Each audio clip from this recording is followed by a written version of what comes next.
ဖုန်းမေးတစ်ထောင်ရှိရုံနဲ့ကျွန်တော်အတန်းပေါ့နော် 1GB ရတယ်ပြီးတော့ 4GB ရတဲ့နည်းလေးပေါ့နော်ကျွန်တော်အရင်ဆုံး Airplay လေးပေါ့နော်ကျွန်တော်ဒီ Airplay လေးကိုကျွန်တော် channel မှာပေါ့ချပေးရမယ်ပေါ့နော်ကျွန်တော် channel link ကို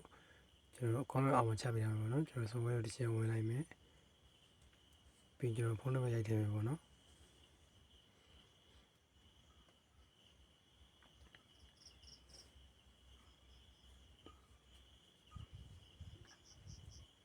ပြီးကျွန်တော်ကုန်းလေးကြာလာမှာပေါ့နော်ကျွန်တော်အကုန်းလေးကို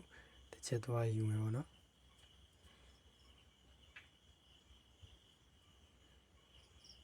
ပြီးကျွန်တော်ဖြည့်လိုက်မယ်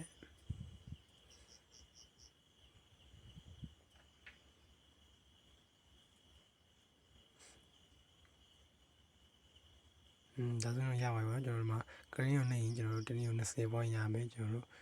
တနည်းဆိုကစားခွင့်တစ်ချိန်ပြီးတယ်ပေါ့နော်ကျွန်တော်ကမ်မောနှိပ်မယ်ပြီးရင်ဒီမှာ1000ကျင်းနဲ့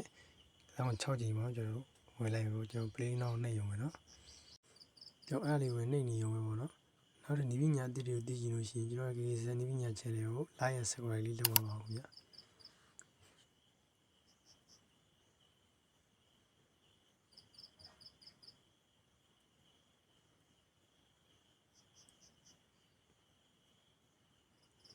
ကျွန်တော် 1.6GB ရတယ်ပေါ့နော်တင်းနာအင်္ဂါနေ့မှာဆိုရင်ကစားခွင့်2ချိန်နဲ့ကျွန်တော်တို့ 4GB ထိယူလို့ရတယ်ပေါ့နော်